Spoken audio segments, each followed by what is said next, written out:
This presentation is a continuation of the Common Abdominal Complaints in Primary Care. This is a reminder to review the first presentation on associating symptoms with pathophysiology. Let the symptoms, what your patient tells you, guide your history, and your history guide your physical examination and development of your list of differentials towards figuring out what is happening with the patient. A list of complaints that can be either symptoms or diagnoses. It can further be divided into two parts: functional disorders of the GI tract and other symptoms. So what is a functional disorder of the GI tract? In the first presentation, we discussed the gut-brain interaction. Functional disorders of the GI tract are related to the gut-brain interaction. These are disorders where the GI tract doesn't function properly, causing symptoms such as pain, bloating, diarrhea, constipation, but without visible structural damage to the organs, blockages, ulcers, or those types of things. Constipation, diarrhea, heartburn, dysphagia, nausea, and vomiting are all covered under functional disorders of the GI tract, and we can address them using the Rome-4 criteria for diagnosing and managing these functional disorders. The definition of constipation is difficult or infrequent defecation. It's the most common GI disorder reported in the United States, particularly among older adults and adults with sedentary lifestyles, such as those who work in offices and drive trucks. We look at three categories of constipation. First is functional. This constipation is typically caused by low fiber diet, and that's the most common cause. Also by sedentary lifestyle and suppressing the urge. Suppressing the urge is discomfort going in a place other than home or at an inconvenient time. Toddlers may hold their stool because they're too busy or they don't want to go on the big potty or it hurts to go. School children may hold their stool because they don't want to go to the potty at school. The second type is disordered motility, and this has to do with the transit time of stool through the intestines. Elders with slowed motility are common. So are patients who have gastroparesis. Those are diabetic patients. Another type of patients are those with hypothyroidism, where the level of thyroid stimulating hormone is out of whack and it slows their track. High calcium also can cause constipation, and we see this in patients who overuse calcium carbonate antacids such as Tums or overuse calcium supplements for bone disease. But also we can see this in dialysis patients who have hyperparathyroidism. Other common conditions that cause disordered motility and constipation in primary care are irritable bowel syndrome and diverticular disease. Those are pretty common.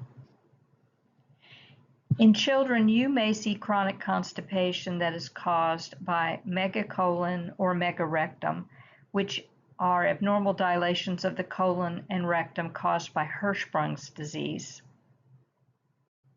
The third type are secondary causes. There are many classes of medications that slow stool transit through the bowel.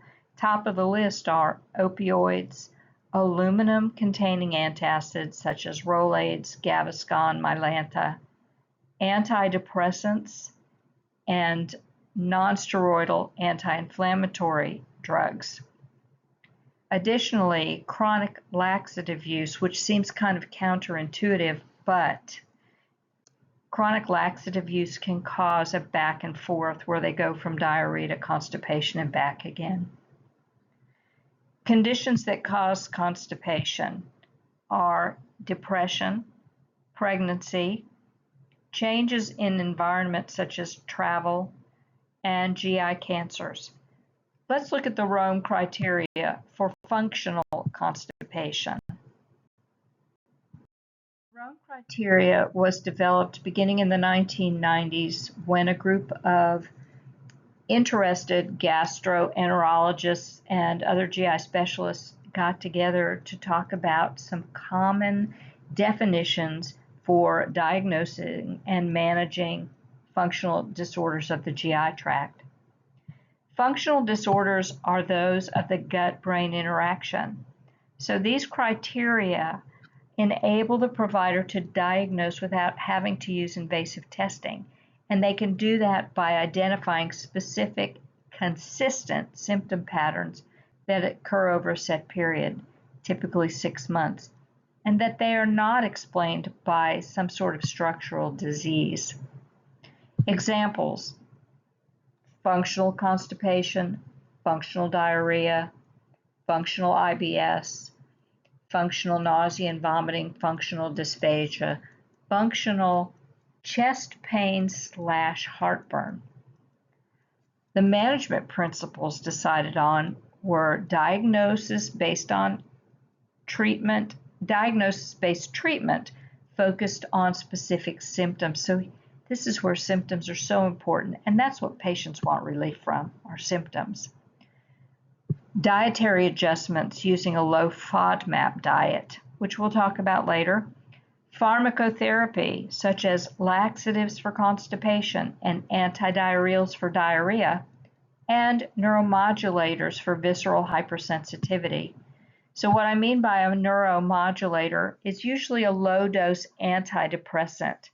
Remember that visceral hypersensitivity means that the organs are just a little oversensitive to the process of digestion and they react.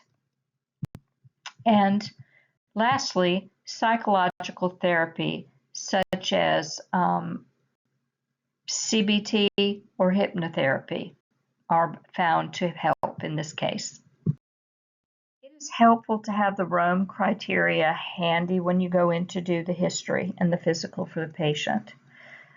Of this Rome criteria, at least 2 or more of the symptoms have to be present. In looking at constipation, we're talking about straining, lumpy hard stools, sensation of incomplete evacuation, or an anorectal blockage sensation. And that's in at least 25% of the BMs. Also, they may be using some sort of a manual maneuver to dig out the stool. This happens way more than you think it does. And the other thing is that there are fewer than 3 spontaneous BMs or SBM per week. The third criteria is loose stools are rarely present without the use of laxatives. And 3, insufficient criteria for irritable bowel syndrome, which means that you have to have that criteria handy so that you can look at it. We're going to use the old CARTS method for the history of the present illness. You can refer to the Rome criteria to help guide you. First things first, ask what they mean by constipation. Definitions can be different from person to person, and their definition can give you a lot of clues. Onset and duration, you need to determine quickly whether this is an acute or chronic issue. Sudden acute onset of constipation is a red flag. It's often linked to serious or urgent issues like bowel obstruction or perforation. These are not somebody you're going to take care of in your clinic. You're going to send them out to the ER, or if they're not acutely ill, to a GI specialist. Conversely, chronic constipation is often functional and it's rarely linked to anything dire underlying. Use the Bristol scale to identify the type of stool. Show them the card, or a lot of times I've seen these on the door of the exam room. Types 1 and 2 are strongly linked to constipation, and this will help you with your differentials. What other symptoms are they having? Be specific and ask about constitutional symptoms. These are system-wide, non-specific signs of illness, such as fatigue, malaise, unexplained weight loss, fever, and night sweats. If your patient answers yes to any of those, explore that with an old cards, onset, location, duration, etc. Are there any red flags? Is there rectal bleeding? Is there anemia? A family history of colon cancer?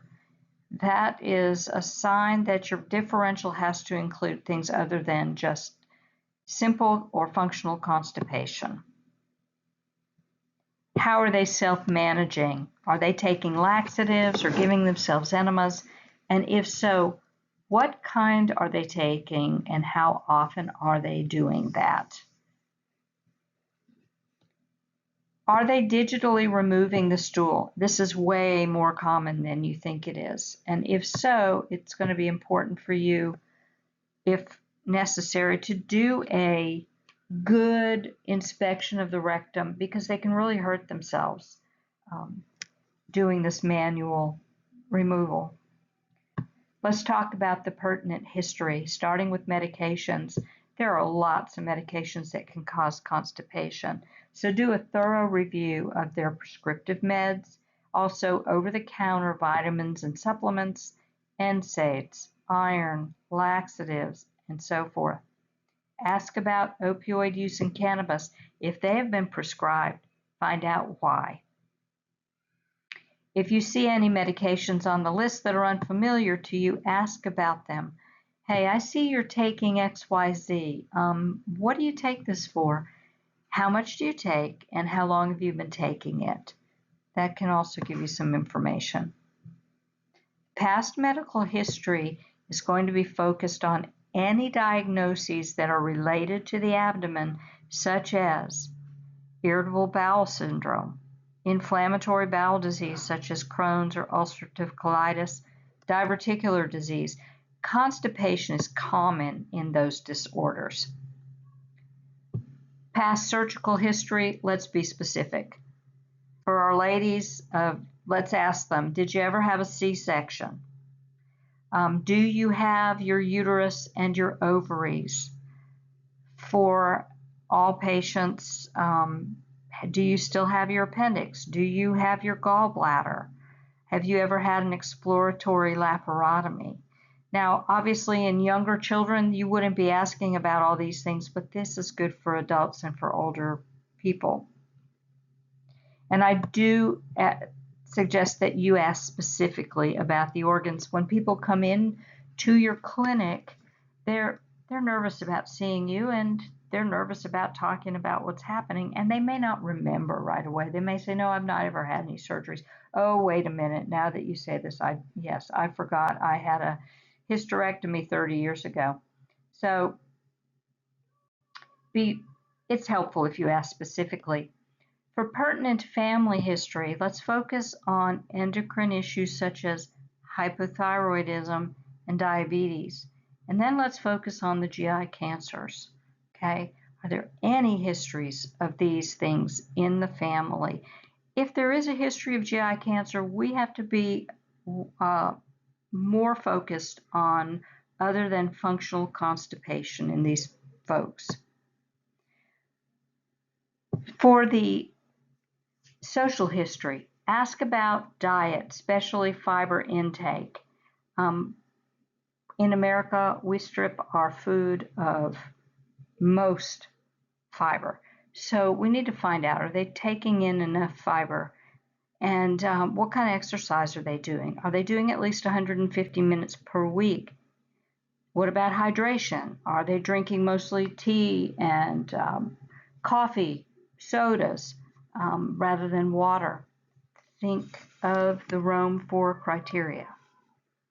Ask about any recreational use of alcohol, opioids, or cannabis. When you get to the physical exam, let's focus on the abdomen. Unless your history has brought you to another system, let us look specifically at the abdomen and take a good look. Bare that abdomen and look at the skin, look at the shape, and what does that skin look like? Are there clues that there have been surgeries? Are there stretch marks from either weight gain or childbearing?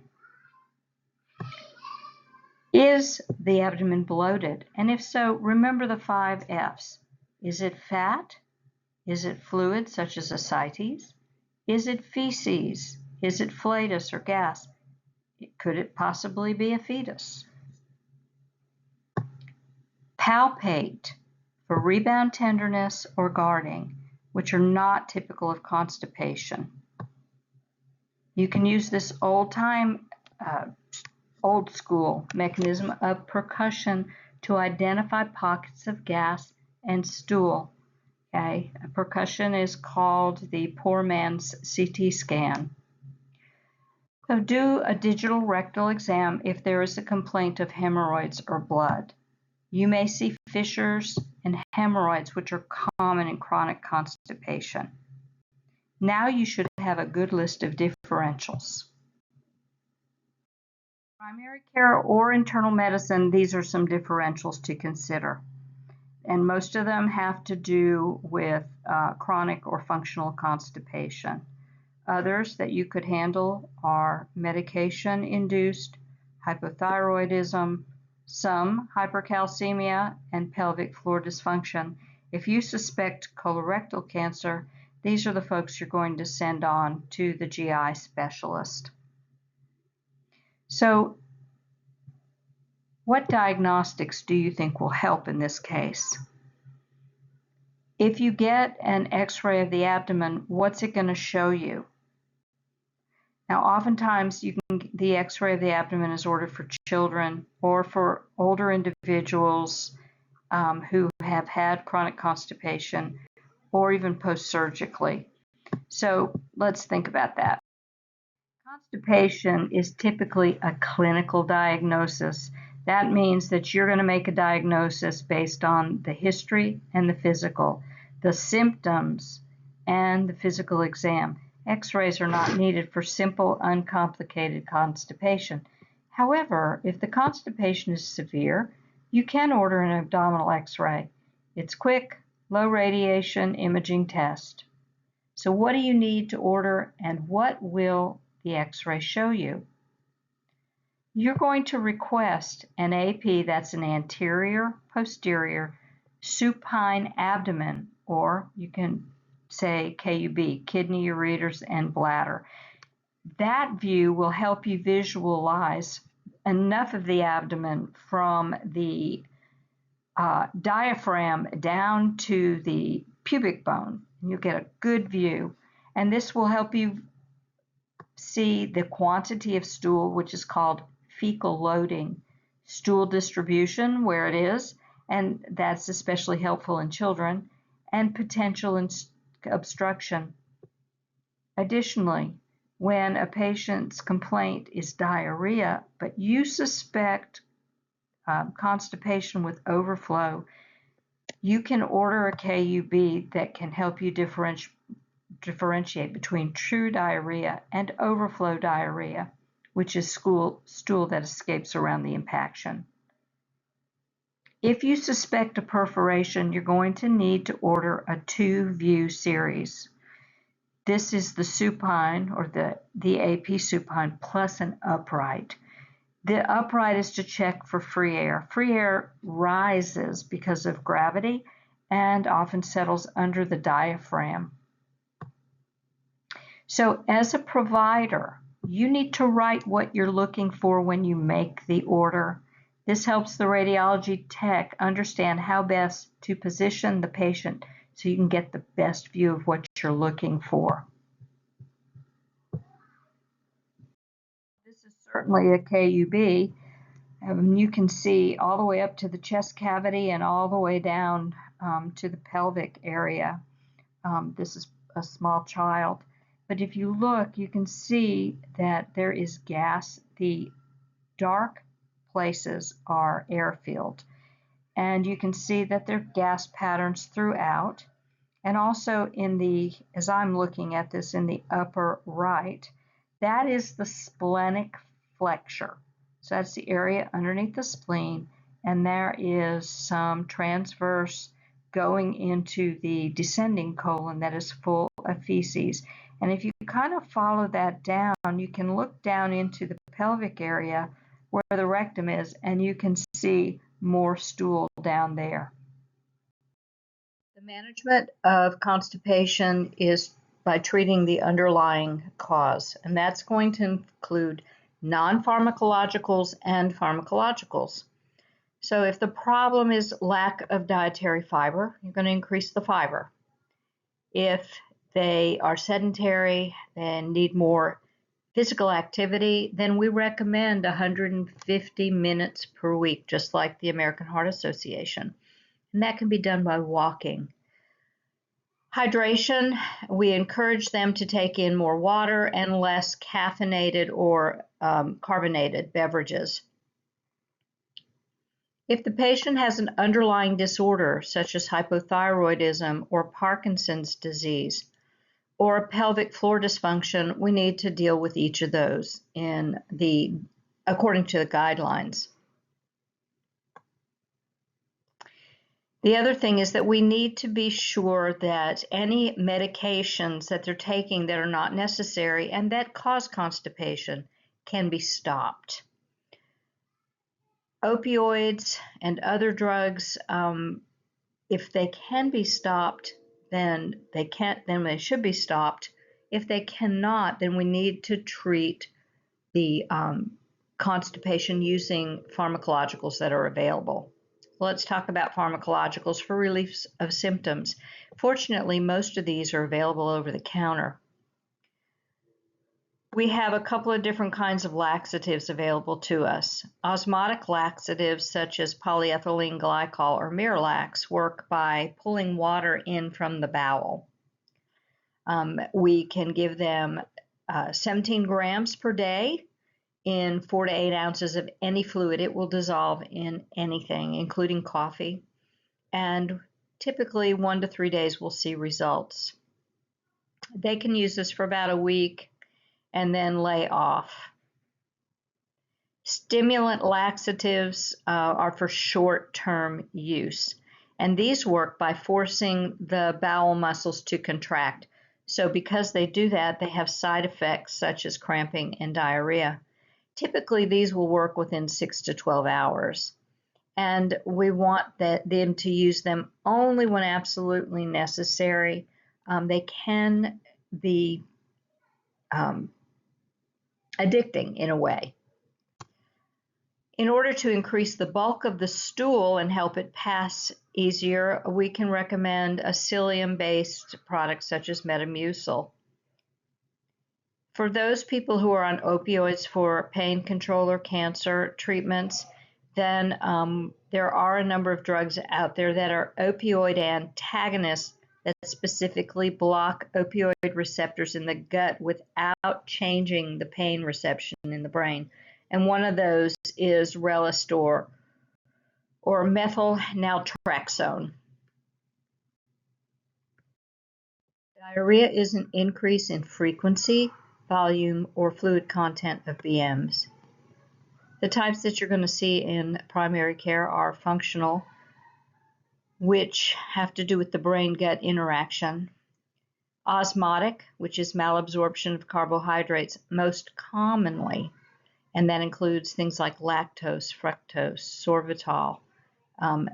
Some candies like Mentos or sugar-free often use sorbitol or mannitol, and those sugars can cause osmotic diarrhea. Laxative abuse is another one. Celiac disease, it's a type of osmotic diarrhea that is caused by an immune reaction to gluten. Secretory diarrhea, this is acute and chronic diarrhea from toxins such as E. coli, viruses, norovirus. Laxative abuse, endocrine tumors that stimulate pancreatic or intestinal secretion. Morphological means that there are changes in the mucosa of the intestinal wall. They're usually inflammatory changes, and we see those in Crohn's disease and ulcerative colitis. where the lumen of the intestine is inflamed and causes diarrhea. Altered intestinal motility you'll see in primary care, and that is caused by diabetic neuropathy or dumping syndrome, irritable bowel syndrome, parasites, and antibiotic-associated diarrhea such as Clostridium difficile. For criteria for functional diarrhea, and note again that the diagnostic criteria is loose or watery stools without predominant abdominal pain or bothersome bloating that occurs in more than 25% of the stools. Notice the timeline. The criteria are fulfilled for 3 months with symptoms onset at least 6 months prior to diagnosis.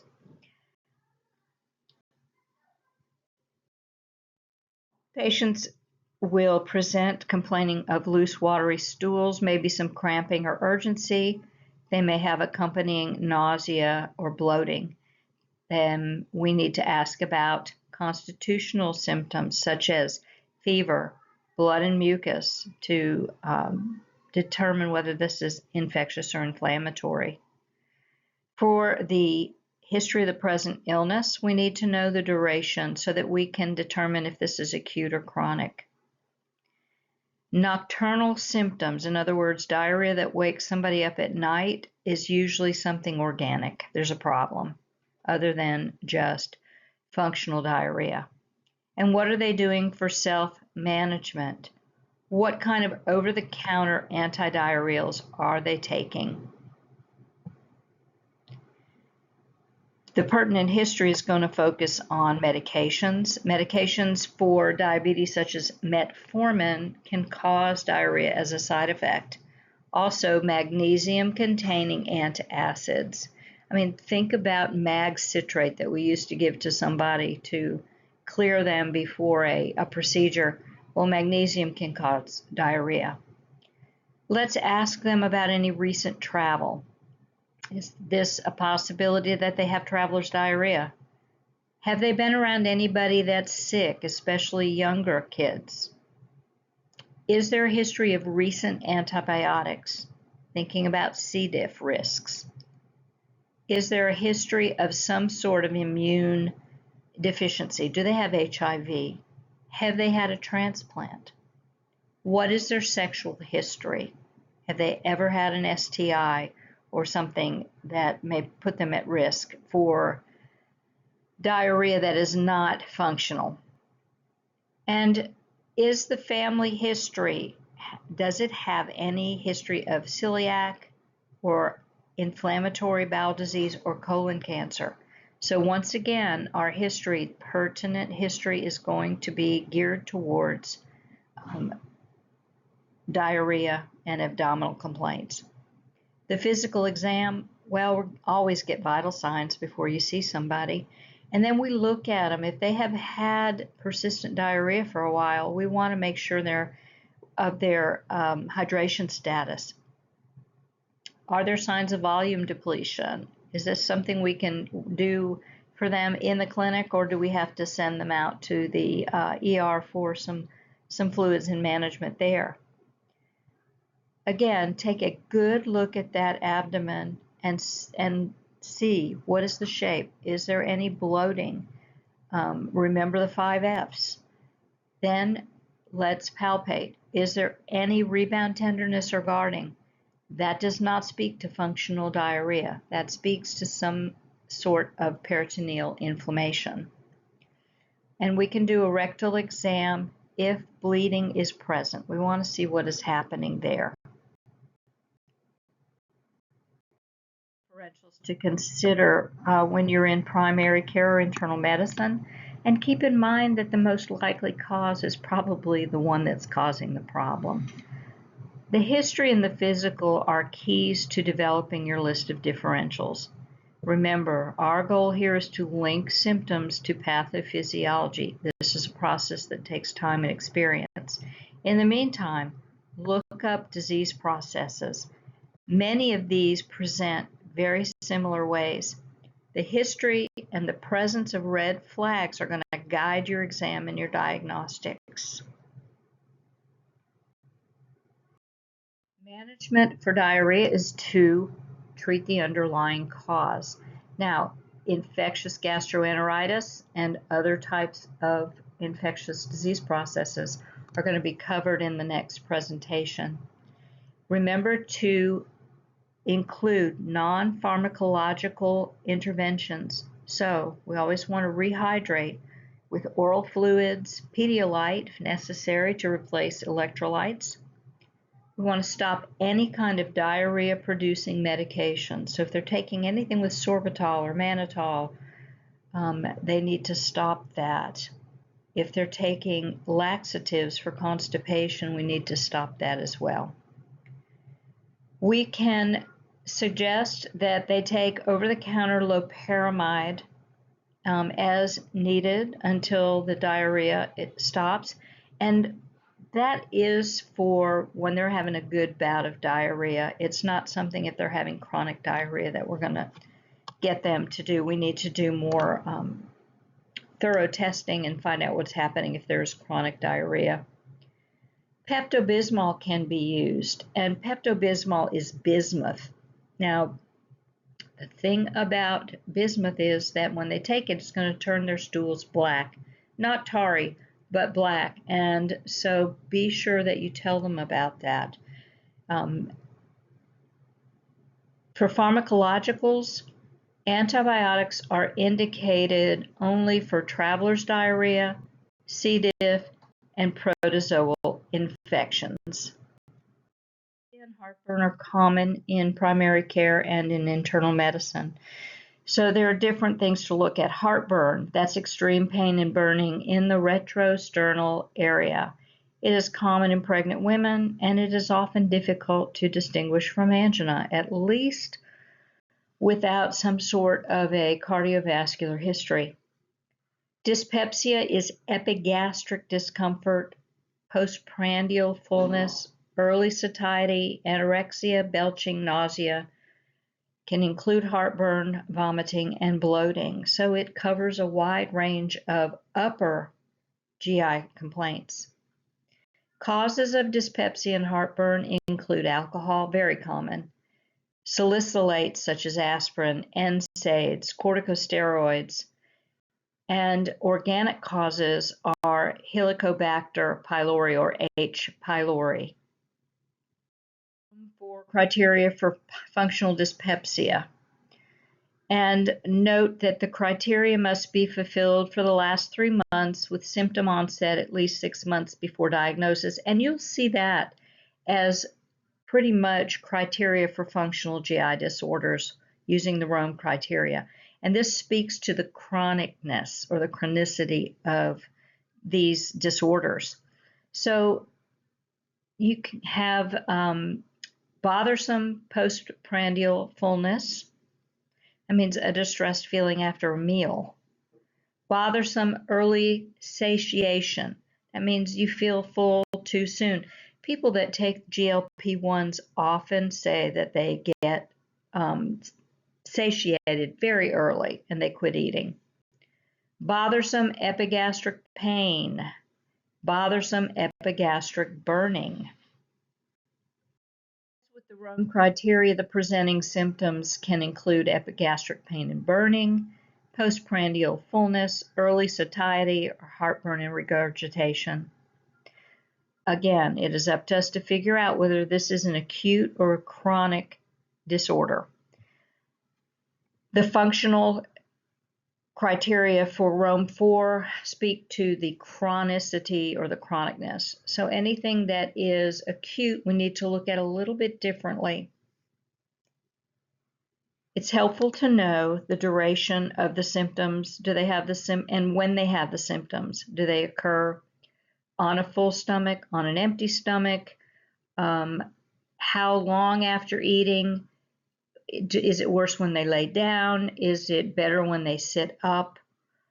Are there any nocturnal symptoms? And that makes me think of gastroesophageal reflux disease. When a person reclines, then the gastric acid can back up from the stomach into the lower esophagus. causing those pains. So what do we need to know? We need to know any link to constitutional symptoms. Is there any fever, night sweats, malaise, fatigue, anything else and bleeding that might cause us to go, this isn't functional? What are they doing for self-management? Are they taking antacids? What kind of antacids? How often are they taking them? Are they prescribed? Have they had this before? That gets us into the pertinent past medical history. Let's look at all of their medications. Are they using NSAIDs? Are they using COX-2 inhibitors such as Celebrex? Those kinds of things can all cause these GI symptoms. Do they have risk factors for H. pylori?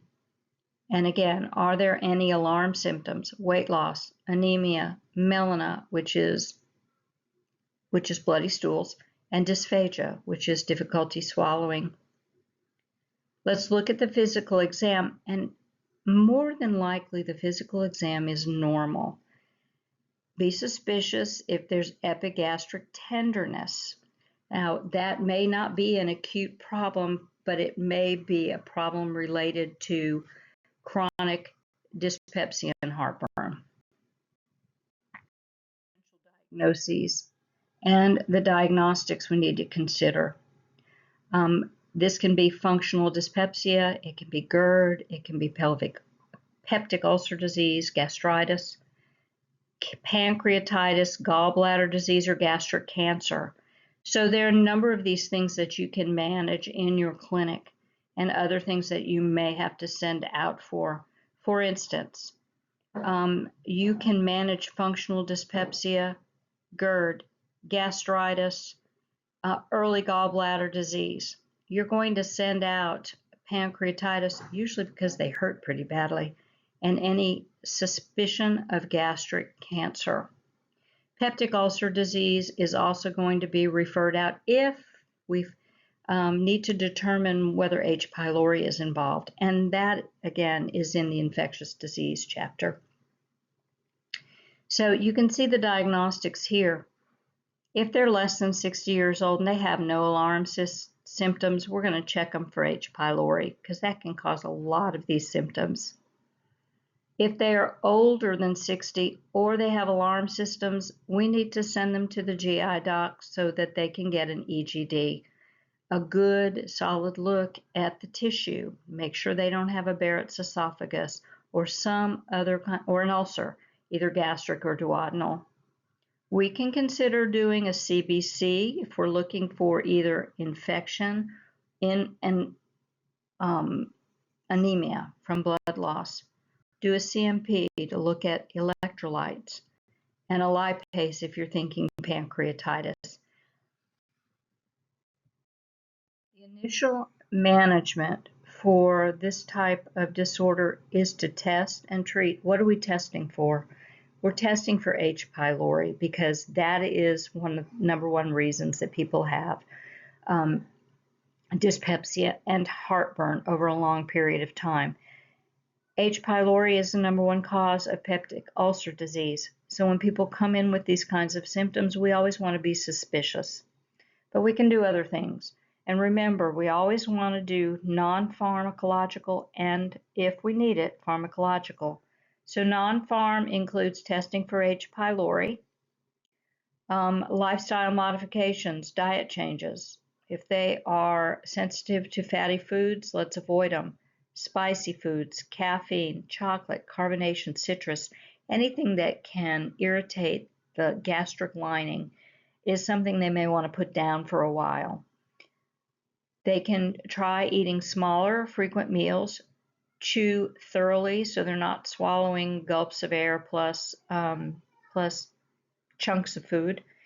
Avoid eating 2 to 3 hours before bedtime. That is an important piece of information for people that suffer from esophageal problems. Habits: stop smoking. Reduce alcohol consumption and try to avoid NSAIDs. This might be a time when acetaminophen is more helpful, at least until we get over the acuteness of any types of symptoms. Stress reduction, weight loss, raising the bed 6 to 8 inches, all of those are still pretty solid for helping people that have dyspepsia and heartburn.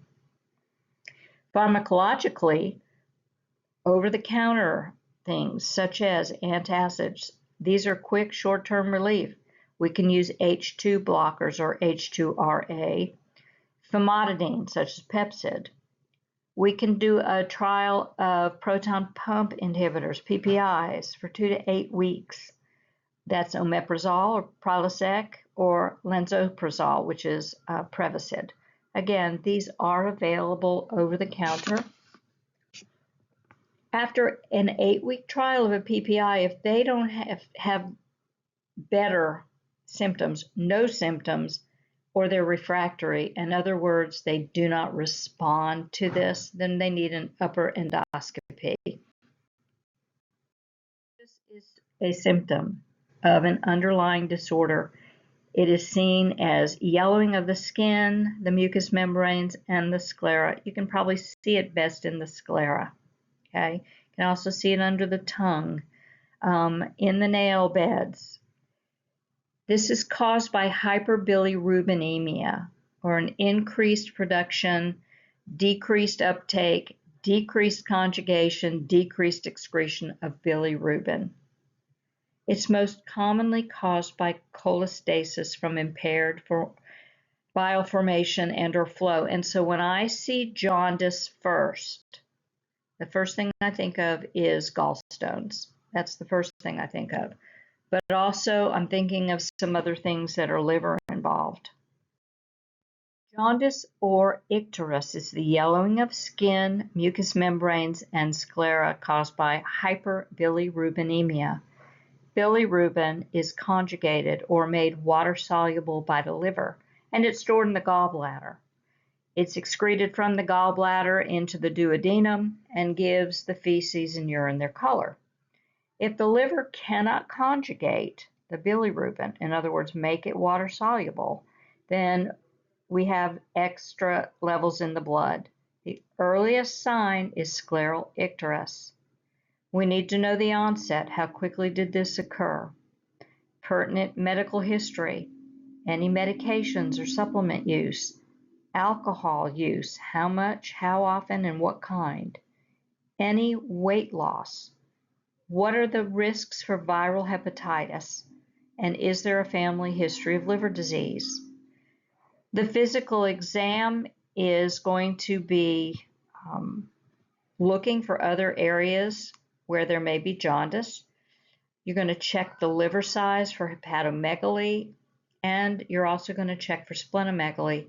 Now, hepatomegaly can occur rapidly in 1 to several days, depending on what is going on with the liver, whether there is some sort of an inflammation going on, or whether there is some sort of a viral infection going on.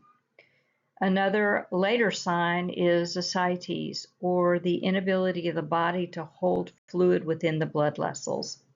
So we lose albumin, and blood can no longer contain the fluid, and it goes to the area of least resistance, and that's usually in the abdomen.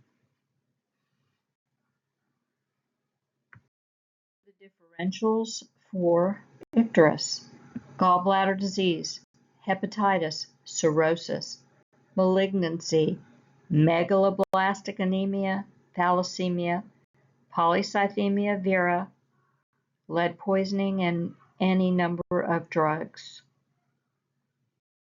The diagnostics for icterus are a right upper quadrant ultrasound, especially if there is hepatomegaly. We can do a CBC and check for hemoglobinopathies. We can do an INR to check for bleeding tendencies, and we can check a hepatitis panel and see if they've got an infection. If we suspect an obstruction, we need to send them for a CT or an MRCP. In the meantime, we can do some other labs. We can look at their bilirubin levels. A normal bilirubin level is 0.1 to 0.3 milligrams, with 1 milligram being kind of the upper limit of normal. Persons develop icterus when the unconjugated bilirubin level reaches 2.5 milligrams per dilution or deciliter. Okay. But there are some others. This is a handy little tool so that you can see the different types of labs when you suspect different things. So let's have a look.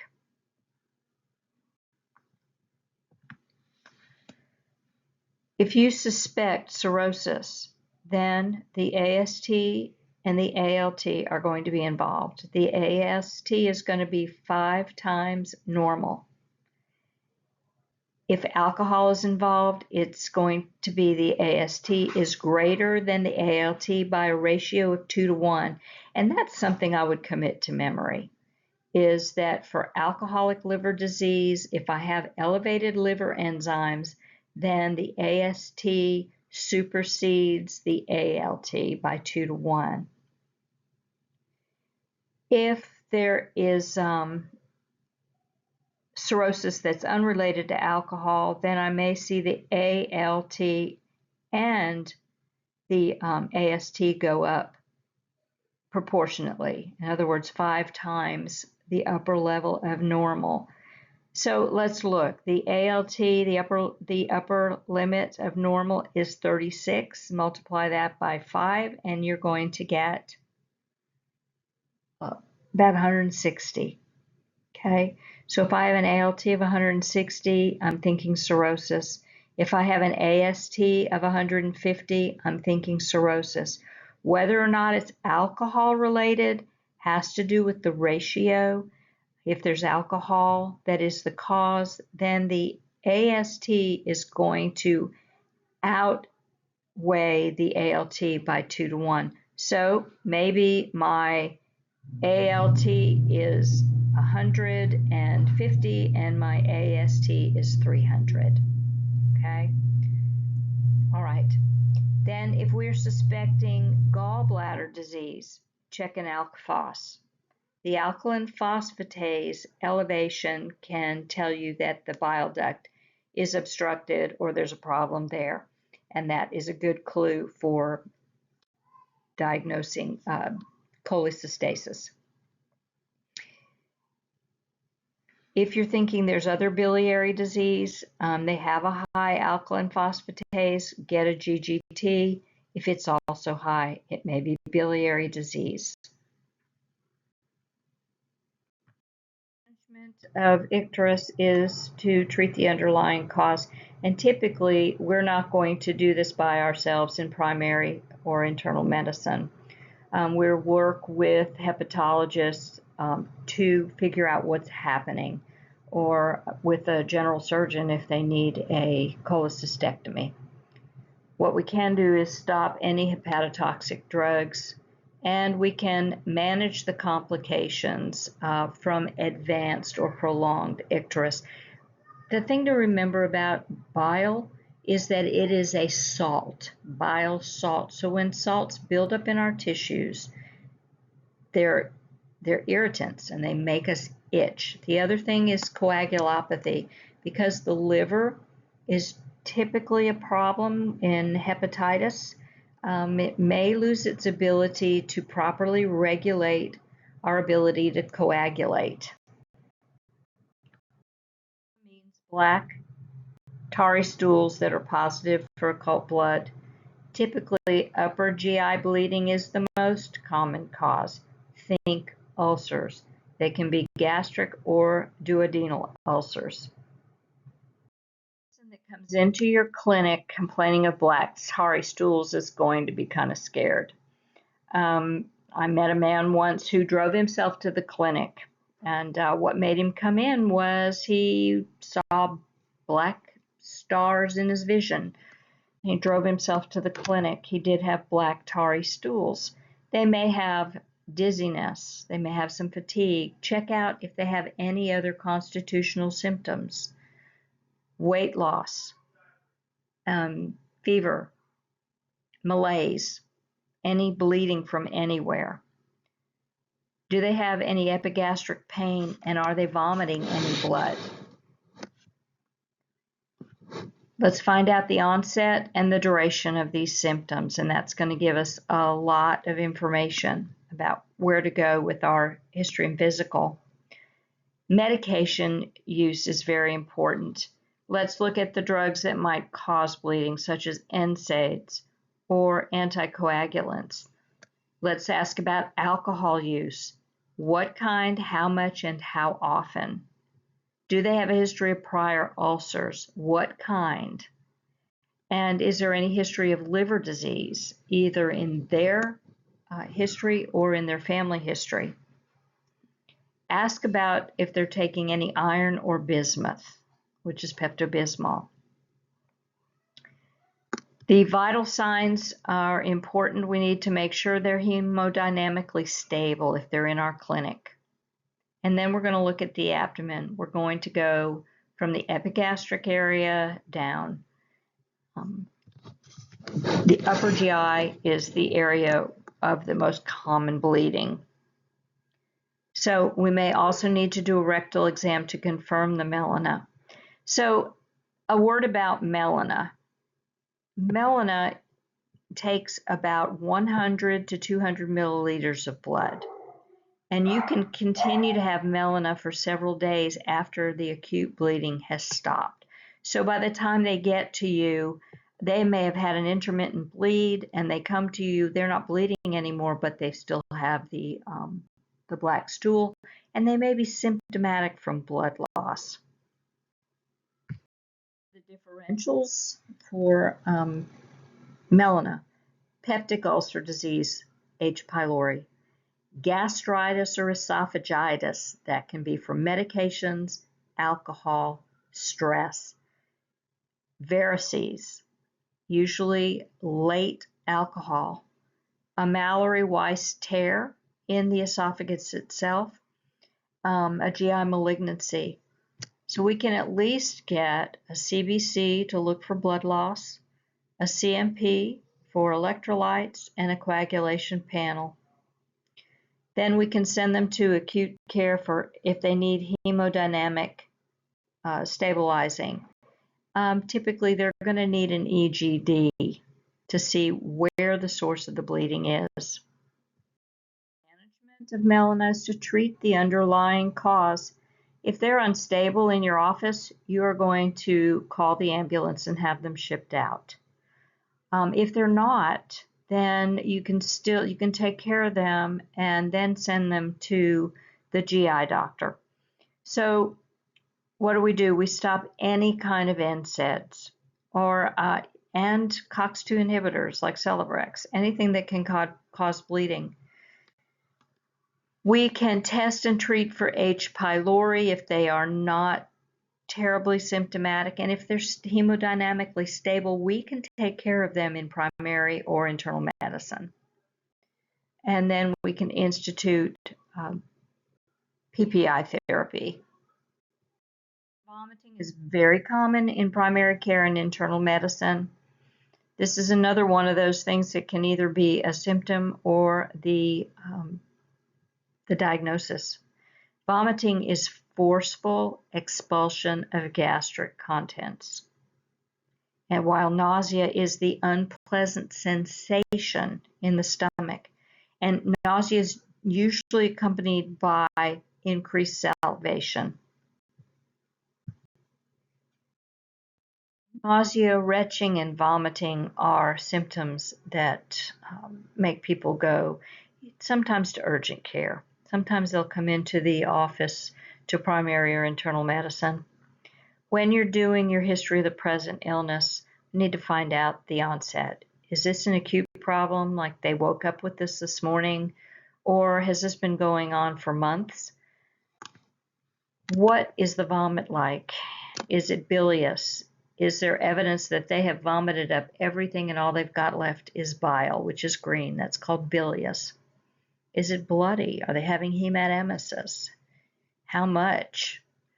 Is it feculent? Is there a smell to it like feces? That can be indicative of a blockage. Could this be some sort of infectious process, such as a food poisoning? Ask about food exposures. Ask about whether they've had a recent illness running through the family. Have they been to a picnic recently? And what kind of foods were served? When was it? And when I say recently, I mean like within 12 hours. Have they been camping? What kind of water supply do they have? Is pregnancy a possibility? And I'm going to say that in every woman of childbearing age, from young adolescent all the way to perimenopausal, the answer is yes until you have a negative urine pregnancy test or HCG test in your hand. How are they managing their symptoms? What are they taking? Examine the types of drugs that they are taking generally. Are they taking an opioid? Are they on an antibiotic? Do they take digoxin? For social history, find out if they take cannabis. Cannabis is one of the biggest causes of nausea and vomiting in people. Alarm systems, hematemesis, severe pain, and dehydration. Those are things we're not going to handle in a primary care internal medicine office. We're going to send those people out to the ER for proper management. You can assess their vital signs and their hydration status. And you can do an abdominal exam. Look for distension. Look for bowel sounds. Are they present? Are they absent? Does it sound like they've got an obstruction, that high tinkling sound that comes before an obstruction? There are a lot of differentials for nausea and vomiting, which is why it's so important to get a really good history. It can be gastroenteritis, it could be a medication, it could be pregnancy, it could be a migraine, it could be an inner ear disorder. So there are a number of things in primary care that these could be. On the other side, it could be a gastric outlet obstruction. Think of a blockage. Could be pancreatitis. So if they are hemodynamically stable and they're not having hematemesis or feculent vomitus, then we can do a CBC. We can do a CMP. For women, we can do a pregnancy test. We can order an abdominal x-ray or send them for a CT if we suspect an obstruction. If their nausea and vomiting is chronic, that's completely different. Then they're going to need an EGD so we can see what's actually going on inside. So management, treat the underlying cause. Remember, non-pharmacological and pharmacological. So non-pharmacological, hydration.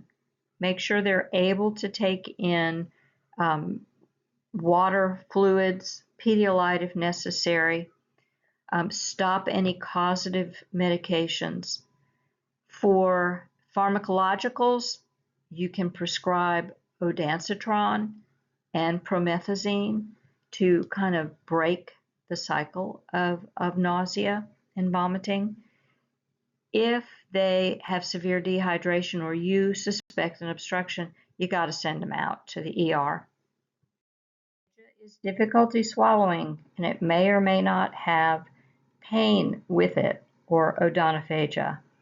The types that we look at are functional, which is part of the brain-gut interaction, neurological from strokes, Parkinson's disease, mechanical from obstructions such as tumors, strictures, and GERD, and psychological caused from anxiety.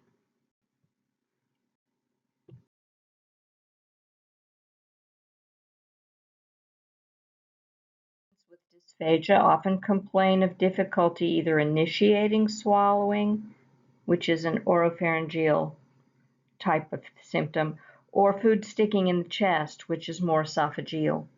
They may describe coughing or choking when they eat, or even regurgitating. For the history of the present illness, it's important, again, is this acute or is it a chronic problem? Because that's going to determine the rest of your history and your physical and any diagnostics. What are they doing to manage these symptoms? Are they not eating? Are they only able to eat solid foods, no liquids? Are they having to take some sort of an antacid to get things to settle down? What are they doing to help themselves? Pertinent history, solids versus liquids, what gives them most troubles? Is this progressive? Is it getting worse? Or is this just something that happens occasionally? Is there any weight loss involved with this? That's worrisome. Do they have a past history of GERD or allergies? Do they have eosinophilic esophagitis? Are there any neurological diseases such as Parkinson's or another disease that may affect their swallowing? When you do the physical exam, you're going to concentrate on their oral, pharyngeal, esophageal areas. Get a good inspection of as much as you can see. See if there's anything that sticks out as something that might be blocking the flow of food. Observe them swallowing only if it's safe.